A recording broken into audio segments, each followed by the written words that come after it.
Well, hello, everybody. This is Dr. David Jockers, and today I'm talking about 10 common intermittent fasting myths. And so, when I talk about fasting and intermittent fasting with people around my community and people online, there are common myths that I see on a regular basis. And I'm going to go through those in detail in today's presentation and really go over the truth about fasting and how to apply it for the best results. And so, if you don't know me, my name's Dr. David Jockers. I am a doctor of natural medicine. I have a clinic just outside of Atlanta, Exodus Health Center in the Atlanta area. This is my beautiful wife, Angel, my little boys, David and Joshua there. And so, when we look at fasting, what research has actually shown is that intermittent fasting, which really all fasting is intermittent, but in particular, we talk about intermittent fasting being bouts of 24 hours or less of fasting, and then extended fasts or block fasts, some people will call them, are fasts that go beyond one day. But with both of these, both intermittent fasting as well as block fasting or extended fasting, we know that fasting improves immune regulation. That means that basically the immune system is modulated, it's more accurate in its ability to produce inflammation when inflammation is necessary and to keep inflammation under control. If we're constantly eating, we're promoting inflammation and chronic inflammation. It's like adding too much gasoline to a fire. It starts getting up on the walls, starts burning the walls. We know fasting also stimulates something called cellular autophagy, where actually old decaying cells will be broken down by the body's immune system. And then we actually take the raw materials of the cell and we use that to rebuild new healthy cells. And we know a lot of chronic diseases like cancer, Alzheimer's disease, Parkinson's, very much associated with the loss of cellular autophagy. So it's a really big principle. And fasting is the way that all of our ancestors cleansed their body, regenerated new cells. And that's because, again, fasting improves genetic repair mechanisms, stimulates something called growth hormone, human growth hormone, which helps improve our ability to heal at the cellular level. It also improves insulin sensitivity, which keeps inflammation under control, keeps cell reproduction under control. And again, things like human growth hormone, it's the endocrine opposite of insulin. So when insulin goes up, growth hormone is going to go down. When insulin stays down, growth hormone stays up. And so the more sensitive our body is to insulin, the less insulin we need, the more growth hormone we're able to produce, and the better genetic repair mechanisms we're able to have. It also has a powerful effect on chronic diseases. In particular, things like neurodegenerative diseases, Alzheimer's, dementia, and also very much so with diabetes, heart disease, cancer, all these common chronic inflammatory conditions that are affecting mankind. Now, the most common myths that I will get from people are, number one, that fasting is unnatural and unhealthy for the body. So what a lot of people think, because for them, they grew up and all the people around them that they were around always grew up eating all the time, eating breakfast, eating snacks, eating, breakfast, lunch, dinner plus snacks. And so it's all they've ever seen. And so and then of course our culture says we've got to eat breakfast. It's the most important meal of the day. Make sure you're getting, 3 to 5 square meals a day. But it really is natural, because our ancestors, if we go back over 100 years and a few hundred years ago, our ancestors very regularly weren't consuming 3 meals a day. Sometimes it was one, sometimes they would even miss days. In fact, in some cultures, long-lived cultures, blue zones, places like that, they do regular fasting periods, and they're not driven as much by food on, this continual need to feed and snack. Number two is that it slows down your metabolism. And so a lot of people say, well, if you fast, actually your metabolism slows down, you don't lose weight. It's actually not true. Actually improves your body's ability to burn fat for fuel. Now, you've got to develop a fasting muscle. So, if you were to just go and exercise one day and think that you're going to be in great shape, obviously that's not the case. So fasting is a muscle, just like exercise trains muscles. You get better at it over time. So if you fast one day, it may be tough, but you know what? You'll actually develop a level of tone for it to where you're no longer hungry during this, some particular time of the day when you normally used to eat. So you retrain your body, and actually, again, it helps improve your metabolic rate. And I'll talk about the science of that soon. Causes nutrient deficiencies. This is a big myth, but it's actually totally unproven as long as you're consuming a nutrient rich diet when you do eat. And the reason why it doesn't cause nutrient deficiencies is because actually eating itself depletes a lot of key nutrients from our body. So when we do eat, we need to make sure we're eating nutrient rich food, micronutrient rich food.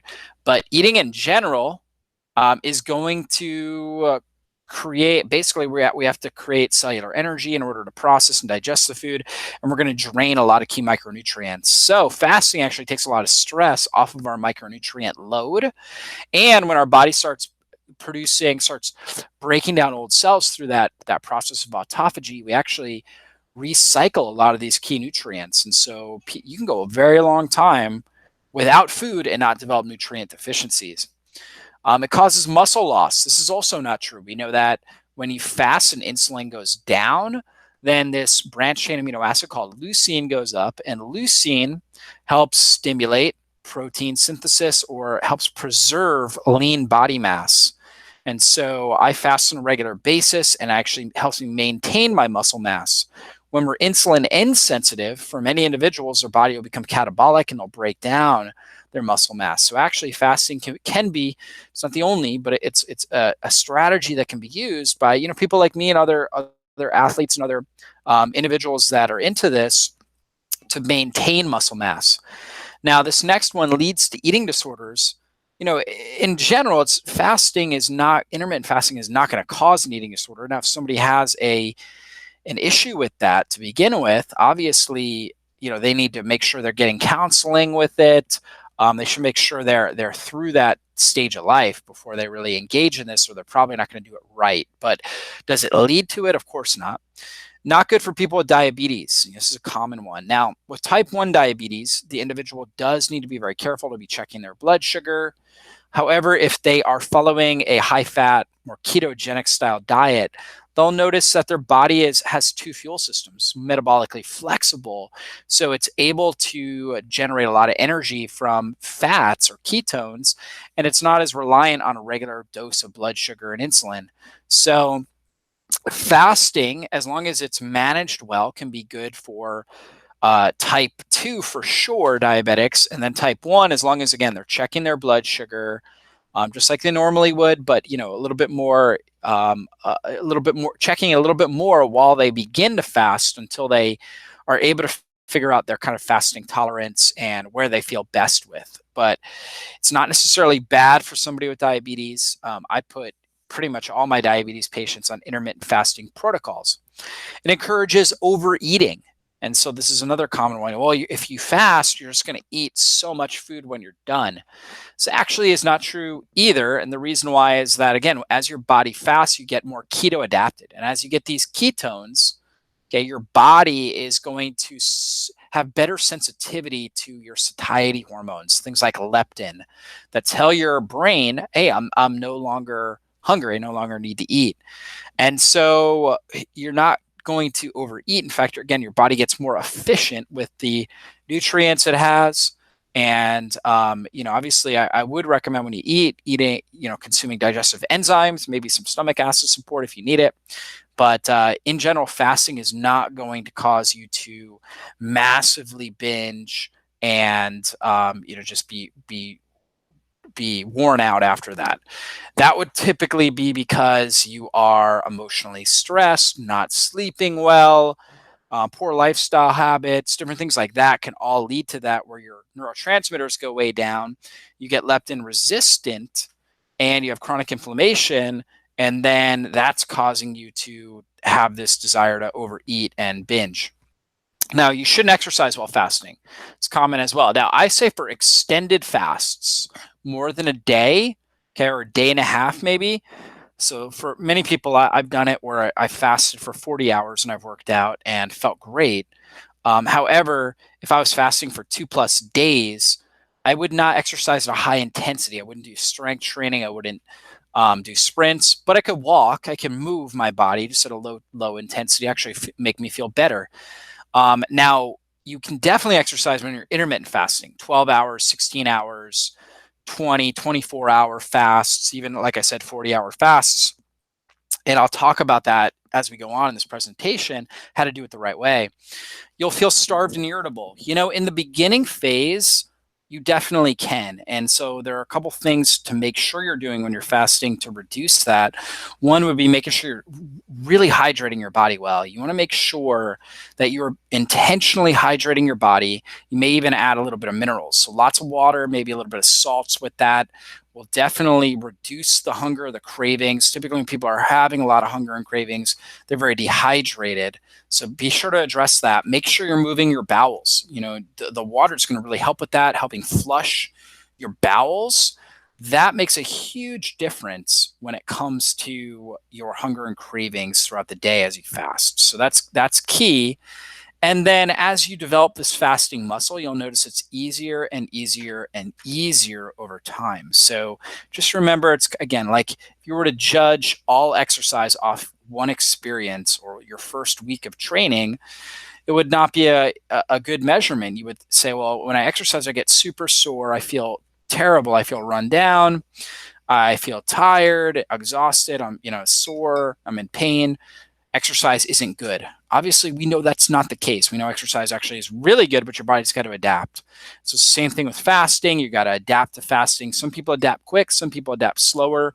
A ketogenic lifestyle, keeping your stress down, really focusing on good sleep, good bowel habits, positive relationships, good sun exposure. These are all strategies that are going to help you reduce the learning curve when you're teaching your body how to fast correctly. So be sure to apply those things. And as we look at a little bit of the science, we know again that when insulin is available, okay, we cannot burn fat for energy. But when insulin goes down in a period like fasting, or if we are on a ketogenic diet, then our body starts to mobilize its own body fat.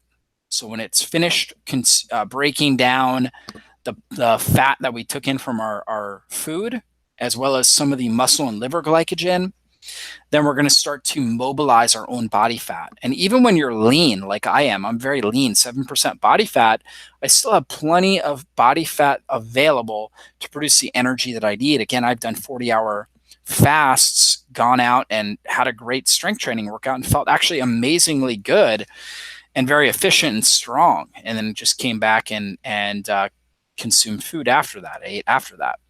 So you definitely will have the fat to use. You just have to be able to break into it.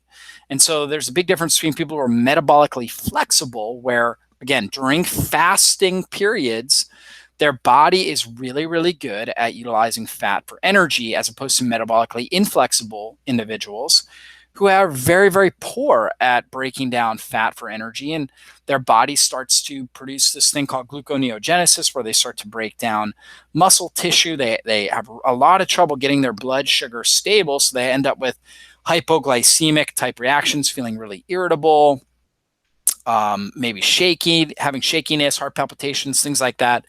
So it can be really, really problematic. Meanwhile, the person has plenty of fat to use. They just are not good at tapping into it because they're metabolically inflexible.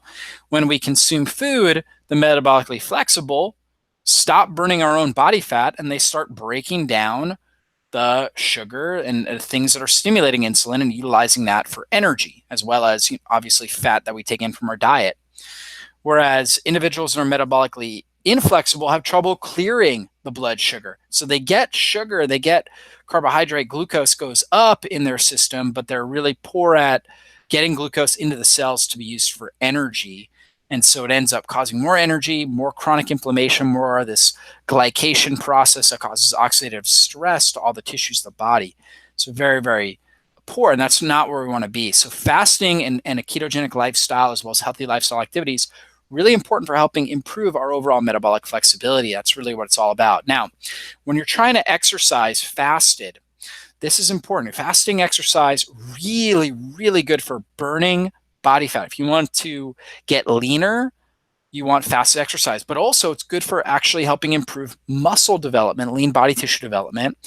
It's better. It makes it easier actually to get into ketosis. You stimulate more mitochondrial production, which improves your cellular energy production, so you feel just more energetic and have better endurance during the day. You get a great release of growth hormone, as well as testosterone, which is key for both men and women. Testosterone will help with normal sexual function, good libido, as well as muscle development and body fat and burning body fat. So really, really key there. Now, guidelines for fasted exercise. You got to make sure you're well hydrated. If you're going in dehydrated, like a dry fast where you're not drinking water, don't exercise.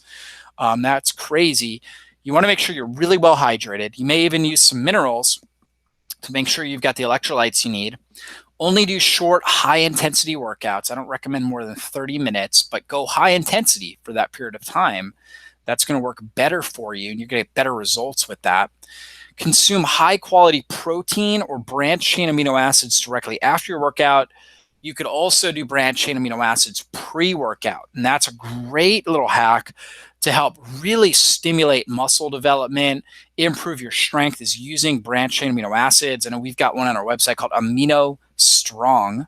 That's a great product for helping stimulate lean body development, lean body tissue development, and improve performance when you're fasting. So that's a really good one. We also have a product called Keto Edge that has exogenous ketones as well as branched chain amino acids in there. That's another really, really good one. So very important to do that. And you'll feel amazing when you do it. So again, in my book, what would be a fasted workout? It would be really 14 plus hours doing like resistance training or sprinting, 12 hours, that sort of simple fast and exercising. You're not quite getting the same benefits. So like if I finished dinner at 7 p.m. and I worked out at 7 a.m., I'm still getting a lot of benefits, a lot of these benefits, but not quite as much as if I waited just till 9 a.m. And if I wait longer, I'll get even better benefits, more ketone production. So I often work out at 18 to 20 hour periods. And I oftentimes will eat my meals in a 2-hour eating window. 4-hour eating window.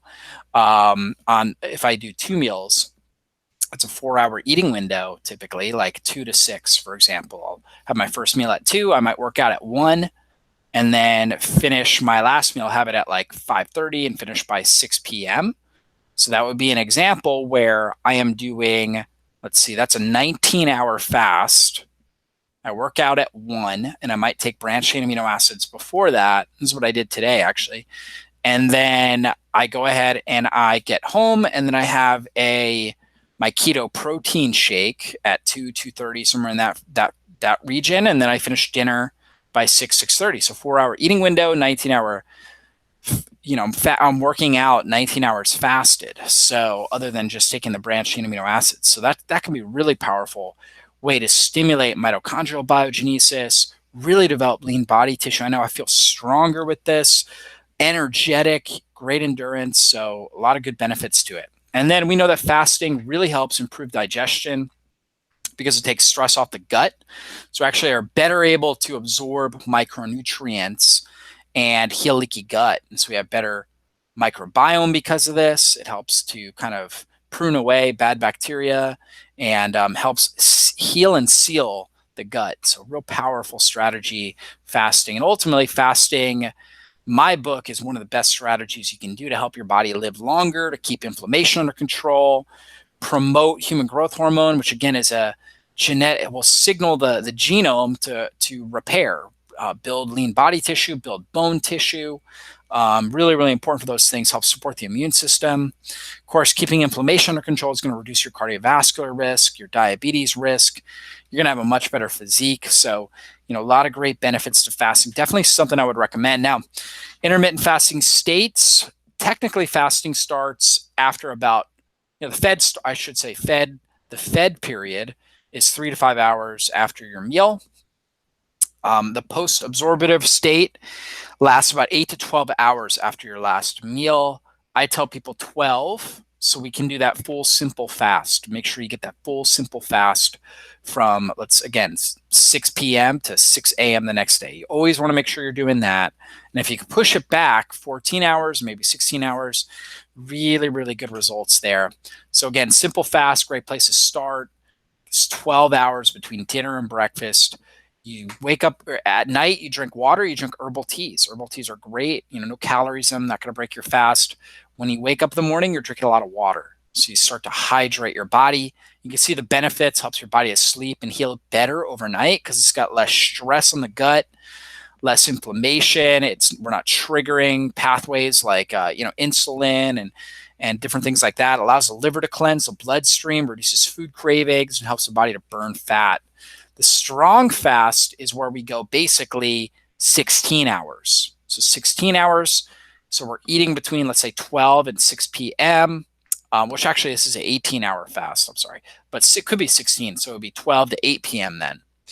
And then we'd fast from 8 p.m. to 12 p.m. the next day. And we just make sure we're hydrating our body really well. If you really wanted to, you could do some like butter coffee or fat burning coffee, something like that. I will do that often, and sometimes it can be really helpful for the fast. You'll still get much of the benefits. Okay, weekly intermittent fasting strategies, a couple things you could do. I'm a fan of doing a 24-hour fast once per week. So it could be lunch to lunch, dinner to dinner, and making sure you're really hydrating well throughout the day when you're fasting. Really great for shutting down inflammation in the body, stimulating more growth hormone, regenerating cells more effectively, stimulating cellular autophagy. So really good stuff. You could also do a 5-2 where you're doing 5 eating days, 2 fasting, and you could do alternate day fasting where it's like one day you eat, the next day you fast, the next day you eat. And so you just alternate like that. And all these things can give you great results. I would say if you're already very lean, probably best to just do a 24-hour fast per week. But if you're really trying to lose weight, doing something like a 5-2, working up to that, you may not be able to do it right away. 5-2 or alternate day fast can be really powerful and effective for you. So hopefully you guys got a lot out of today's training. You can also, I forgot this slide, you can also do prolonged fasting where you go 4 or more days. And that's when you get a really deep state of ketosis. You really shut down these genetic pathways that increase cell reproduction, insulin, the mammalian target of rapamycin or mTOR pathway. You stimulate very high levels of autophagy where your body's breaking down these old decaying cells, recycling them, building new healthy cells. New healthy cells are going to improve your energy levels, make you look younger, make you feel better. You're going to feel more mentally clear. So these are all great benefits of autophagy. And then your stem cell production goes up. So that can help regenerate cartilage like in your discs, in your meniscus, in your knees. So amazing benefits that come with prolonged fasts. It's a good thing to work up to as you develop your fasting muscle. So again, hopefully you guys enjoyed today's presentation. I do have an article link below this where you can learn a lot more about these strategies. And of course, if you're not subscribed to my newsletter, definitely do. I've got my 10 fat burning dessert recipes, my favorite dessert recipe guide, as well as my digestion energy quick start guide, my best tips to dramatically improve your digestion, heal leaky gut, and double your energy levels. So check that out. It's free right on drjockers.com. Guys, be blessed. I'll be back for a future training. Bye-bye.